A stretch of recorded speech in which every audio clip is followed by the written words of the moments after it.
Holy smokes, hold on to your hats, kids.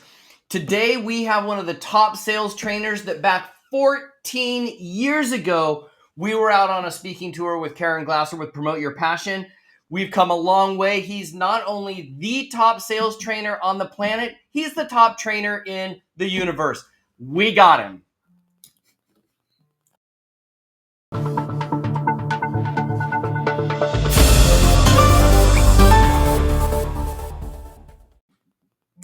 The planet? Oh my gosh. The universe, the planet. I mean, listen. When you get the guests that we have today, Caren, I just look back and I was laughing. I know right before we were taking notes. Every time I hear his name, or I see him on social, or I watch one of his videos, or I'm in one of his webinars, I always get taken back to the unbelievable experience we had to Promote Your Passion back in 2012. Yeah, long time. And my favorite, of course, was the three of us speaking in a bowling alley birthday party room. I mean, today we're going to be talking about who we are when no one is looking. Yeah. Well, let's face it, not a lot of people were looking back then, but we still were delivering, and we're going to be talking about that today. I'm stoked. So shall we bring him in? Yeah, you guys help me welcome Eric Lofholm. He is like, if you have sold anything, you have undoubtedly heard of Eric. And Eric, I am so unbelievably excited to have you today.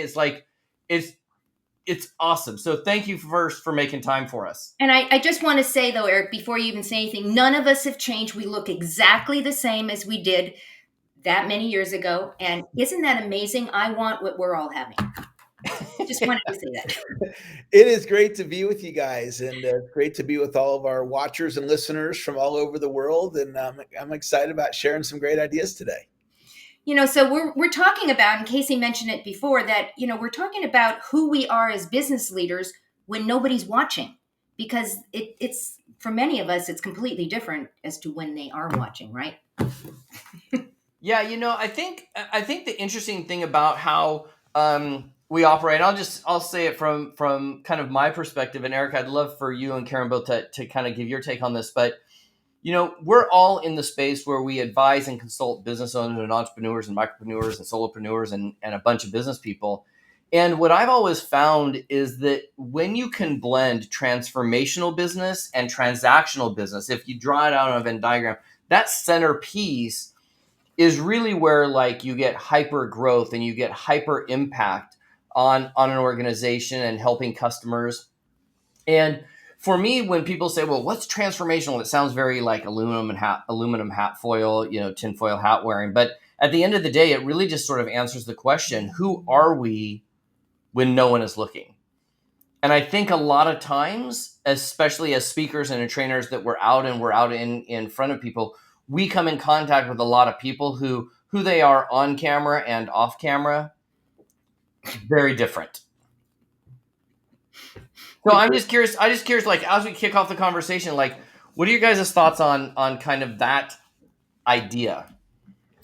Well, as far as when we're on camera, there's huge motivation for us to be on our best behavior. And I call it selective rapport. So it's like, ooh, that's good. Really, really nice when they want something. And when they don't want something, sometimes their not so nice side comes out. And it's definitely an opportunity for all of us as entrepreneurs to lean into, how can we be that best version of ourselves when we don't want something or there's no direct benefit to us. And that's something I've really been working on, leaning in my own life, to do my best to be a role model for people, to your point, when nobody's watching. I agree 100%. And it's hard. It's hard to do that. It's really hard to do that, lean into that and not worry that somebody's looking or not looking. You just do your best and show up in your best. And that's a challenge, I think, for so many people, unless you practice, and get really, really good at it. I agree. Well, I think it's even, it's one thing to say to do our best. For me, it's even deeper than that. It's not about our best or our best behavior. I like selective rapport. But I'll give you guys a couple of examples, and these are just my own personal goofy examples. I acquire a lot of businesses, and I work with a lot of business owners, and I have this kind of philosophy. It's called tequilas and tacos. It means that before we do a deal, I want to go know that I can go have tequila and tacos with someone. Now, I don't even drink, so it's not that big of a deal. It's more of a concept of like, would you want to sit down with this person and have a meal? And this all came from, this was years and years and years ago. And it's how you know how we all have those moments in time where for whatever reason, we just something happens and we just like in a click of a second, we get it and it just changes our course forever. I will never forget. I was signing a life insurance policy. I was the buyer, and I was buying this life insurance policy. And the guy that was the seller, the guy, the agent, said, "Hey, let's meet for coffee, and I'll bring the paperwork, and we'll go sign it."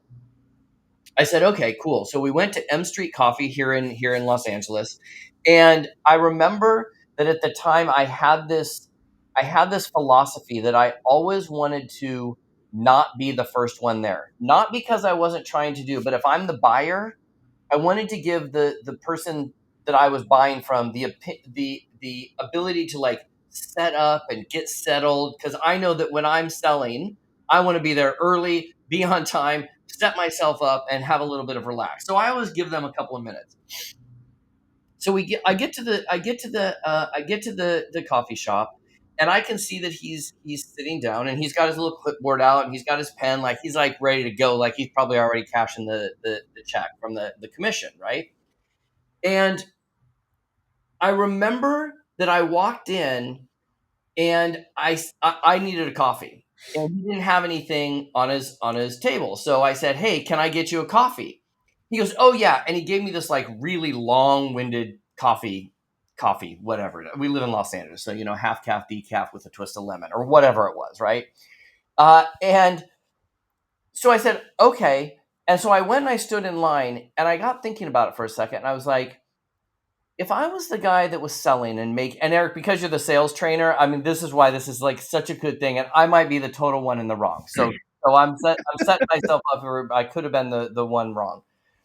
I got thinking about it, and I was like, I, as the buyer, should not, as the prospect, I should not be the one standing in line buying a cup of coffee that this guy should have, in my opinion, like if it were me, I would have like called ahead of time and said, "Hey, what can I get you for a coffee? I will have it sitting here." Like, and then to top it off, when I sat down, one of the staff walked by and he made a snarky comment to her. I don't even remember what it was. It was pretty snarky, like, I don't even remember what it was, but I remember thinking, And what he didn't know was at the time, I had helped that coffee shop open, and Andrea, who owns it and runs it, was a friend of mine, and I knew the entire staff. I knew everybody in there, and I felt it as kind of a personal attack. And I literally sat down and I just said, "You know what?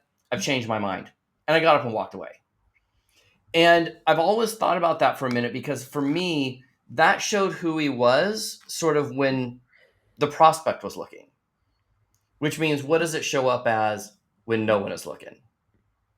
So, Eric, as a sales trainer, was I totally out of line, and should I have just signed the papers and this guy should have got the commission? Well, I'm going to answer a different question. Oh boy. And this is the question. This is the opportunity for our listeners. All right? Because we could say this is who he is.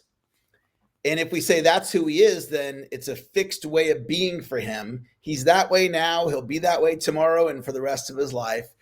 And I used to think that, in my ways of being, I would get triggered by things. Somebody would do something, especially my kids. I got 4 kids. I got 2 stepkids and 2 of my own. And so one of the kids would do something and it would trigger something in me. And I was just like, that's just the way I am. And then I studied this master, a guy named Steve Hardison, and he taught me about being as a distinction, which I had never even considered. Yep. And he would say, "Eric, it's not that you're triggered, it's that you're being triggered, and being implies choice." So that agent, I mean, yeah, I don't blame you for not wanting to sign the contract with him. And the way he was being was, borderline offensive, or was offensive. And so something happens and he's that way. And if we look at it and say he's being that way, then he could be loving. right? It's like, am I loving or am I filled with anger? And the answer is I'm both. And it really comes down to who I'm choosing to be. And that's been my big transformational learning. Like, I'm a different person. When I met you guys 12 years ago or however long ago it was, I was who I was then, and I'm different now because I learned about this idea, this transformational idea that anybody can access. And we are always being. It's just the question is, who are we being, and are we aware it's a choice, and can we shift out of it? And so that's how I heard what you said.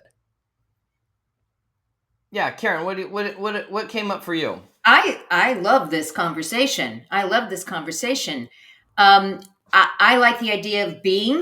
I like what you're saying. I'm not sure how I'm trying to think of situations in my own world and how I show up of being. I tend to be more of a Casey. I tend to be I'm so prepared. I'm over prepared. I mean, we all know that I'm always over prepared, but I don't know if I would have been offended, Casey. Yeah, I actually I don't know if I would. I would have literally said, that's just the way he is, not B. That's who he is, and it's not on me, that kind of thing. It's interesting though. yeah. I mean, I think it's a thing where, because I've been in the transformational space for so long, and Eric, I agree with you. Having this distinction of being able to choose how we show up in any given moment, is a practice, and it's an ongoing mastery of who we are as people and how we react or act towards the world. I'll give you guys another example, because these are the ones that come up. And Eric, I love it because you're a sales trainer, and obviously you are in the transformational space as well. But so I got cold called one time. I had an equipment rental company for film and television equipment. A young kid came in and cold called me to sign up for health insurance for our employees. Right? Just walked in off the street, young kid.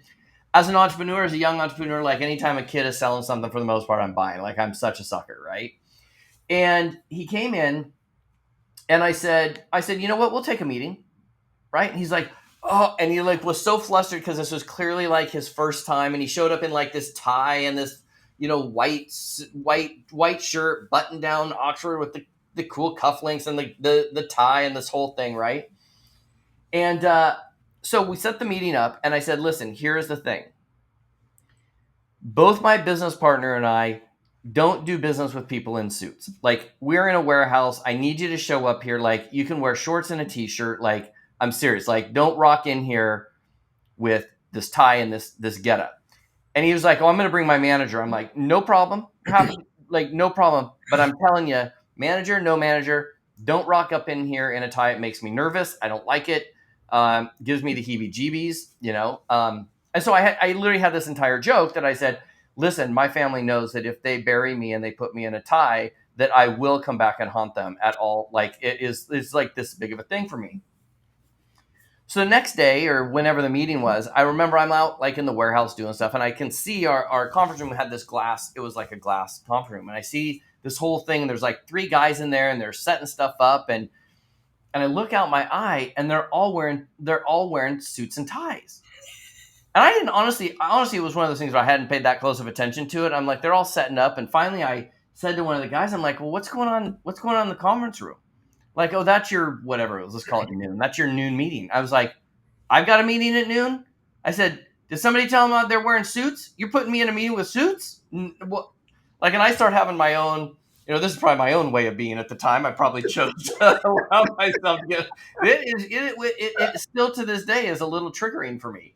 And so I walk in, and it's this kid and these 2 managers, and they're all 3 in suits and ties.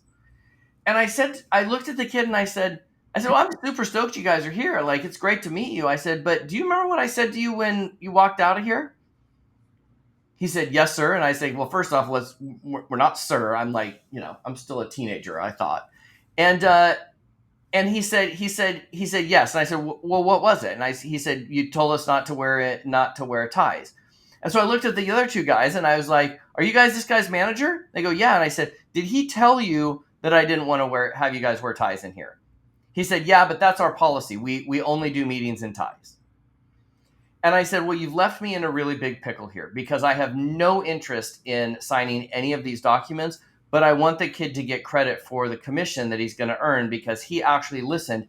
And as a manager, when a prospect is literally telling you something as fundamental as don't rock in here in a tie, and it became this whole big thing. And I honestly don't remember whether we ended up signing the contract or not, but I remember thinking, well, I mean, it was like 20 years ago. I mean, that's how much it affected me.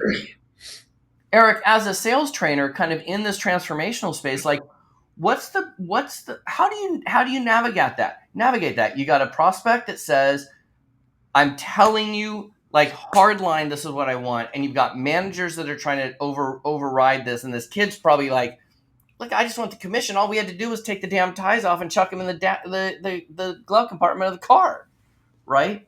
How do we as salespeople or as businesses that are trying to sell stuff or people trying to sell stuff, how do we help navigate that type of scenario? And I know as you can tell, everybody, by the way, this is like therapy. It's fantastic. I don't have to pay a couple $100. I got 2 therapists right here and we get to work it out. We get to work it out right here. Well, again, I'm going to answer the question with a different question than what you asked. Typical sales trainer. Typical. For the benefit of our listeners. And so, and I'm going to use me as an example. So my daughter's in college now, and she's 18. She's a freshman at University of Arizona. And when she was getting ready to start her senior year, she lived with me and my wife, who's her stepmom. And so a day or two before senior year starts, I sent her a text. I said, what time are you coming home? She goes, I'm going to stay with mom tonight. It's like, all right. Next day, send her a text. What time are you coming home? I'm going to stay with mom tonight. This is my ex-wife. I'm like, all right. Next day, I sent her a text. When are you coming home? She goes, I live with mom now. And I went ballistic in my mind. Fortunately, I didn't text her what I was thinking or get on the phone and yell at her or yell at my ex-wife or anything. But I was up here going ballistic. It's like, you're 17, you're the minor, you do what I say. And then my manipulation came into my mind of saying to her, oh, I thought you wanted dad to pay for college. I guess you don't want me to pay for college. You need to get home. That's where my mind went. But I didn't take action on any of it, thank God. And I had been trained, I was newly trained in being. So for 2 days, Casey, I sat with anger. And this is about what's our being when people don't listen? What's our being when people don't do what we ask? What's our being? In this case, it was my teenage daughter. And so 2 days of anger, I walked into Starbucks being angry, and I checked in with myself. Who am I being right now with my daughter? Being angry, being hurt, being disappointed, being sad. So then I'm like, all right, who do I need to be, or who do I want to be? I want to be loving. So I literally, in that moment, Casey, I got off of my anger towards my daughter, and I sent her a text, and I said, hey, I'm at Starbucks. Do you want a Starbucks? Now, when I walked into Starbucks, she was not getting a Starbucks, okay? And I shifted, and I went into loving, and we never had a conversation about her going to her mom's and with the text and all that. And I just changed, and it transformed how that senior year went. Because if I had stayed in anger, like I could be pretty stubborn.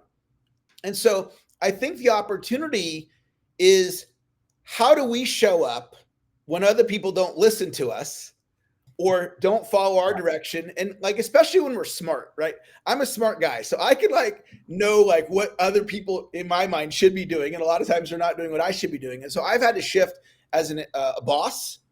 I've had to shift when, clients aren't following my sales training advice and they're telling me they want to make more money and they won't do what I tell them to do, but I want to still come from a loving space. And so it's about our own transformation. And yes, as a salesperson, absolutely, we want to listen, and we want to, how do we show up as salespeople when the prospect says they're going to call us back and they don't, and all that. But where I've really leaned into is really making it about me in fundamentally, how can I be more loving? How can I show up more loving in my life? And that has been transformational for me over these last couple of years. It's so funny you say that, because while you were saying that, so first off, while you were saying that, I wrote a note down before you even started saying it. This is how I know that this is such a good show. Um, at the time that occurred, I had literally just started working with a transformational coach, best in the world, in my opinion, right? We lost her to breast cancer a few years ago, but huge sales trainer, business coach. She coached presidents and Tony Robbins and Kiyosaki. Like, she was pretty big. And she talked about, in the nanosecond, where we become transformed, if you will, is to recognize and understand the distinction of how fast can you get off it. And so you going into that Starbucks and recognizing that in a nanosecond, in a split, that muscle of how fast can I get off it. I literally wrote, before you even did it, I was like, I put this, I was like, literally wrote, how fast can you get off it? Is because that becomes the mastery level exercise, at least for me, is like, I was telling Caren, I was super angry. I've been super in some discomfort, I'll say, with a family member and I's conversation. And I have now talked about it with several people. I've shared it. And because it's, for me, it's got me spun up. But even in this exact moment, Eric, hearing you say that about Starbucks, it literally brought me back to how fast can I get off it? And it's a mastery exercise, especially if you are a coach or sales or work with, I don't know, other human beings. The opportunity is truly, how fast can you get off it and go back into a loving state. And I mean, first of all, I just want to thank you, just on my therapeutic level.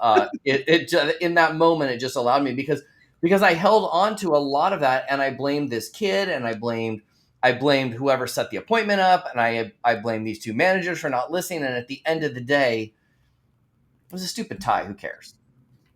Well, I also think we don't know what's going on in other people's worlds, and how they show up is what is clearly connected to where they're coming from, where they've been, and what they're doing. And so I think it's really smart to be aware of that, and to take a breath and take a step back before you react. I mean, we all have it. I have it with my kids. I mean, same thing as you, Eric. And I have to, and my kids are not young. I have a 38-year-old and a 51-year-old. So when my kids do something like that, I have to literally, lean into the whole idea of, where are they coming from? And why are we actually having this conversation? And many times my whole response and my whole attitude will change. And it's hard though. It's hard, because in the moment I'm right. And Patricia used to say to us all the time, you can be right or you can be rich. Pick one. And rich didn't mean just in dollars and cents, obviously, but the idea is, you get to choose, right? Eric, do you agree with that? Yeah, and it's if you think about the three of us, right? If we added up how many years of personal development we've been in this conversation, we're probably, between the three of us, around 100 years. Exactly. Right? And I'm the baby of this group, for anybody that's listening. So, thank you very much. A lot of people have never cracked the book Think and Grow Rich, right? They've heard of Tony Robbins on Shallow Hal. They've never been to the seminar, not as a criticism, but just, we have so much personal development, so we can look and see what other people are doing and be like, well, why don't you do it this way? And it's like, yeah, from our 20, 30, 40 years of experience. Right. And so, I had another experience with my dad where we barely spoke for 5 years. The details don't matter, but sometimes we get, conflict with a family member.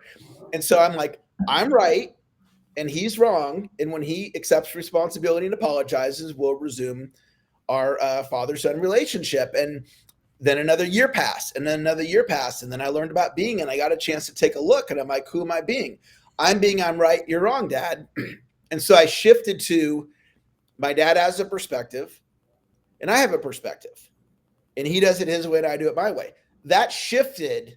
And all of a sudden we got to celebrate Christmas again, so it's just interesting how we can use our intelligence to convince ourselves in taking a position. And if we step back and just come from a loving space, it's like, if I'm coming from love, I'm going to be celebrating holidays with my dad. I'm acknowledging him on Father's Day. If I'm not coming from that, it's like I'm going to justify why I'm not doing that. And this is after 30 years of personal development. I was still doing that. Right. And then I learned this thing about being. And the 3 distinctions of being is we're always being, we can observe our being, and we can shift our being. So like your idea of being on it, like we can take a look. I can look and I know when I'm on it, right? I can take a look. It's like, okay, I'm on it. Now, do I want to stay on it or do I want to shift? And I get to choose. Mm-hmm. And I can just instantly shift into being loving. And I had a conversation, a not so pleasant one, Casey, with a family member in the last week. And I'm really just working on, okay, that happened the way it happened, and it didn't go the way I wanted it to. And I can still be loving, right? I can show up as loving, and that's going to create the best outcome between me and them. And it's something that's for all of us that we can lean into, that if we do choose to lean into it, there's something really powerful being loving versus angry, frustrated, being right, whatever. Well, also one is knowing what you hope to accomplish by being right or being all-knowing. What is it that you're hoping to accomplish? And I think when you clarify that, it makes it a whole lot easier to show up loving. Absolutely. Well, I would say let's take this like one slice a little bit deeper, Eric, because I'm going to talk about sort of sales as it relates to kind of what we're talking about here. I hear a lot of times, I'm sure you've heard this a bazillion times, I want to make more money, but I don't want to sound salesy, right? And then you make the mistake of saying, I'm going to go on YouTube and try to learn how to sell, or Instagram, and you try to learn how to sell. And even to the point where sometimes I don't even want to get on stage sometimes, and I get offered to be brought on into a lot of events, but sometimes it feels so manipulated that it makes me feel gross, and I literally will back away from it. And so I've seen, let's just call it some social media around like certain words to say and to trigger double deep pain, and then open up a wound and pour a bunch of salt in the wound, and then pour Tabasco in it, and you use these words to cut, slice it to get the prospect to say, and all of it makes me want to just vomit. It's icky. And so it I've always found that for me personally, if I'm in a selling role, the more I can become in tune with the prospect and in tune with the person on the other side of the table, because they are a person who has thoughts, feelings, they have a bad day. I get more accomplished, and it may not always result in a sale, but I feel good after hanging up. I'm curious, as a sales trainer, like you're literally out there teaching and training people, and I have lots of friends and colleagues and peers that have gone through your trainings, and they are fantastic at how they do it.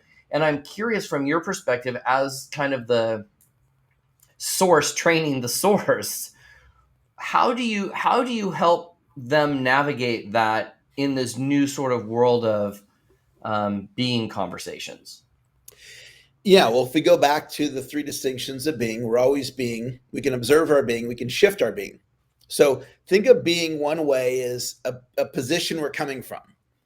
So we can come from a position of, I don't like to sell, and yet we're delivering sales presentations. We can come from a position of, I'm uncomfortable asking for the order. We can come from a position of, I'm afraid of rejection when I prospect. And so the question is, taking a look at that, is that going to create the best outcome for me? Right. And so what I teach is really simple. Instead of selling's arm twisting, high pressure, manipulation, et cetera, which is one way to look at it, I teach selling equals service. So when I'm serving, I can be my most powerful, my most confident. It's so easy to powerfully ask for the order with confidence when I'm serving. So my mindset, one of them is, I'm going to serve the person that's in front of me all day long. So right now I'm here to serve you and serve the audience. When this call is done, whoever I'm with next. And if I'm on a sales call, I'm going to serve by selling. And so if we take a look at who we're being, and if we're being, I'm uncomfortable with selling, or a lot of entrepreneurs think of selling as, it's a negative thing. And that there's a very significant financial consequence where you could leave hundreds of thousands of dollars on the table, and in some cases millions of dollars in future commissions, if you're coming from, I don't like to sell. Right. So a starting point is shifting the position we're coming from when we're prospecting, when we're asking for the order. And that has worked very well for me and for many of my students. That's a nugget right there. Selling service. I mean, I love that. That is perfect. Well, it feels as though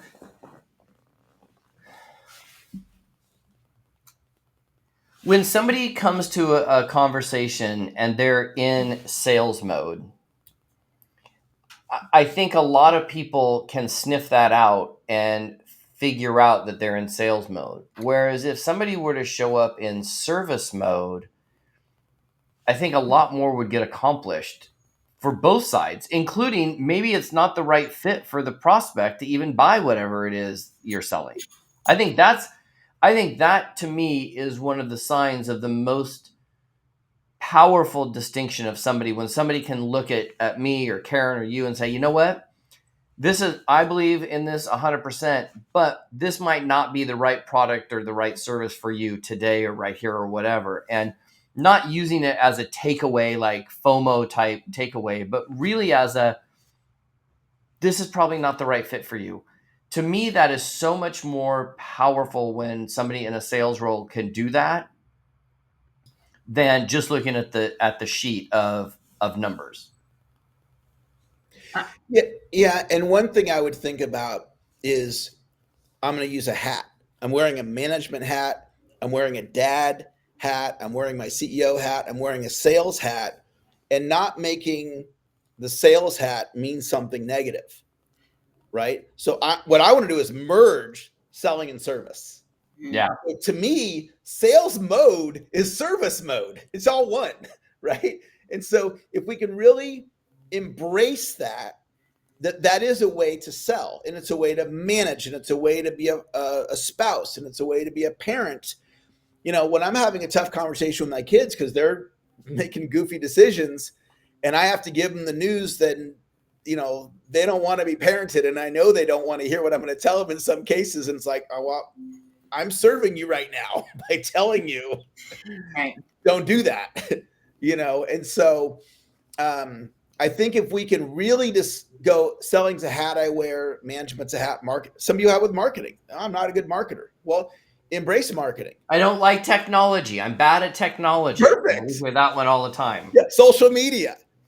Here we are, we're using technology and social media to get the message out, right? But if we were resistant to it, some people are like, yeah, I don't do the technology thing, or I'm not a Facebook person. It's just like, okay, there's a consequence to being, I'm not a Facebook person. And I'm not saying anybody needs to be a Facebook person, but there's value in leaning into the way business is being done right now and being open and taking a look, because the person I don't like how I look on video, they're not going to shoot any videos.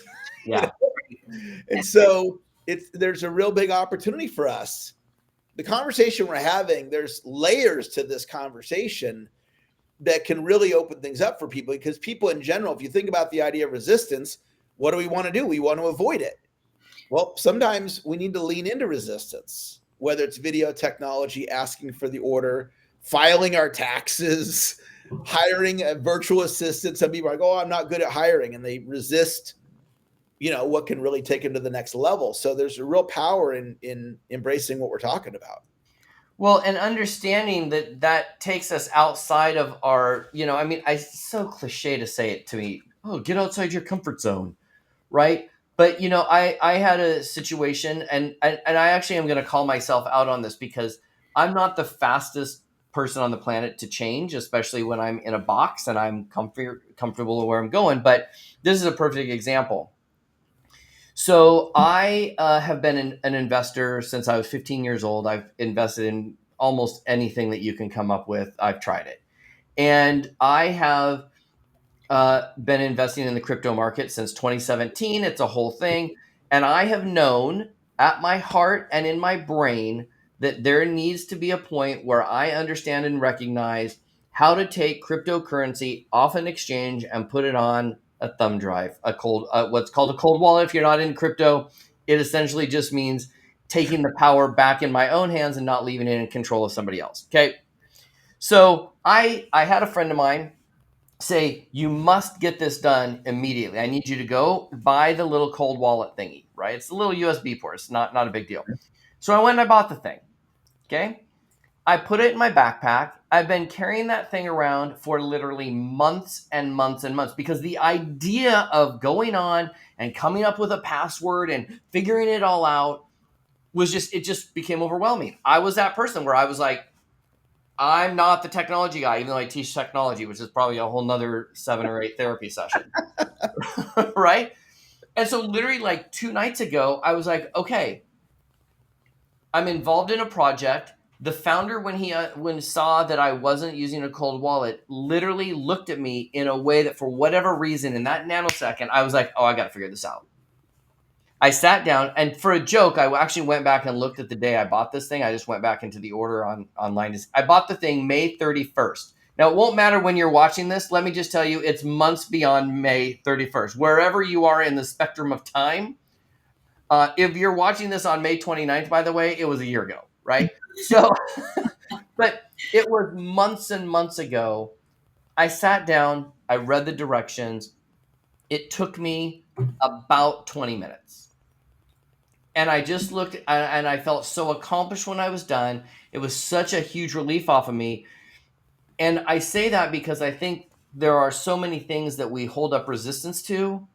And until we actually just flip that switch, we can stay in that same state of being. And now I'm like, okay, well, now I want to talk to everybody about it. And I want to become an expert on it because it's really easy to do. And I say in speaking presentations, I have a slide that I use in almost every presentation that some version of it is nothing is changing until the pain of change is less than the pain of staying the same. Mm-hmm.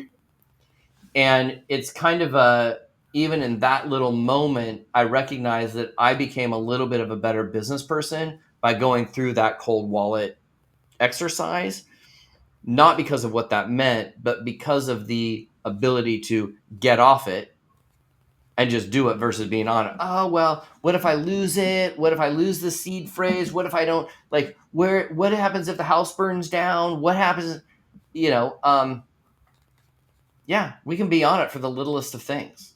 Right. If you're looking to, what you should be, I'm not saying if, you do want to check out ericlofholm.com. That is his website.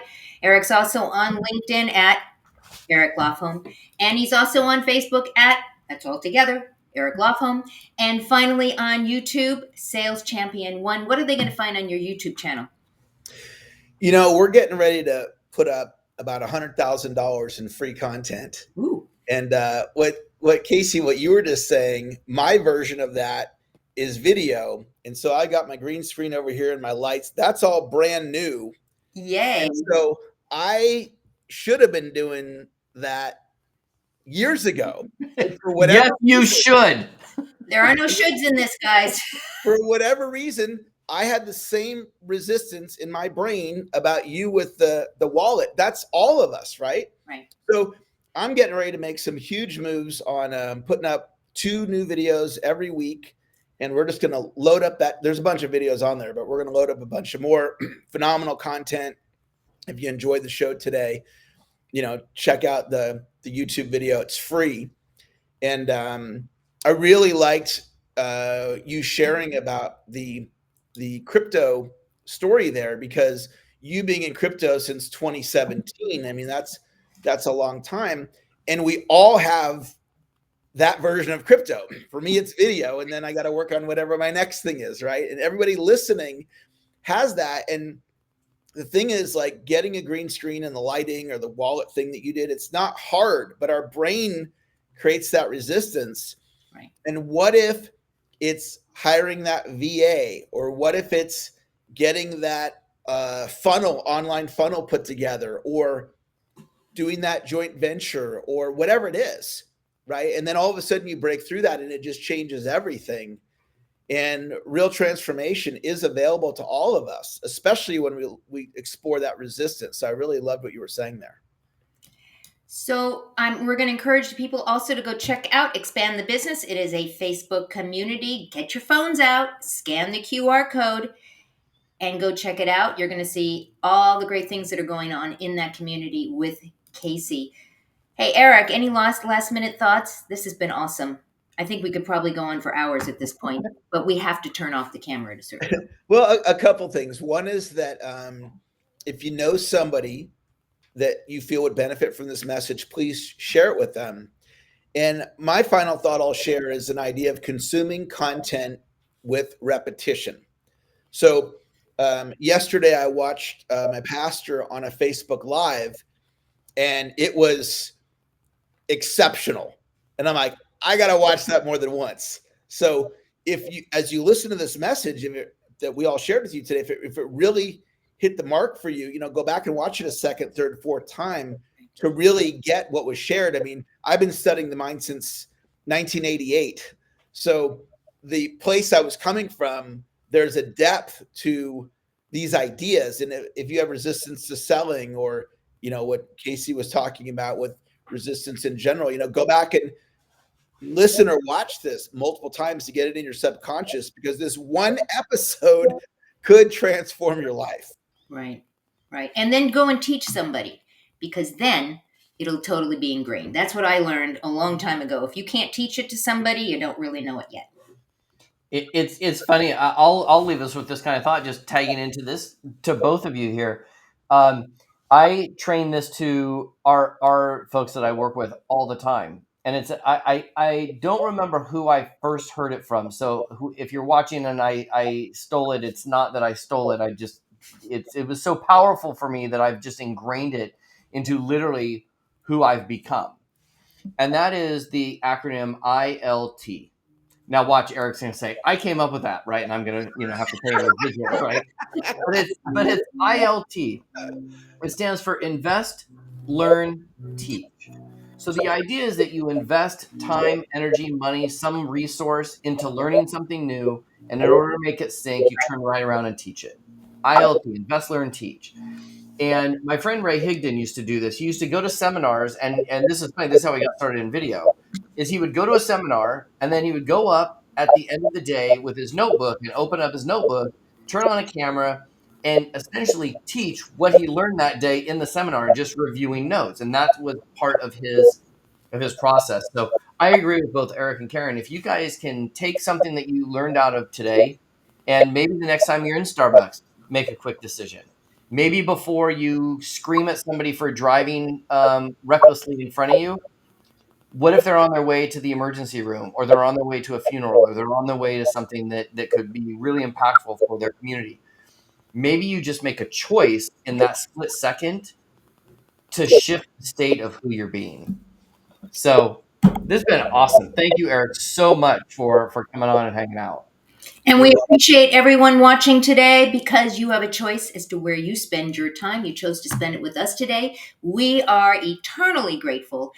Go out, give somebody an awesome day. Thanks, Eric. Thanks, Casey. See y'all later. Thanks, gang.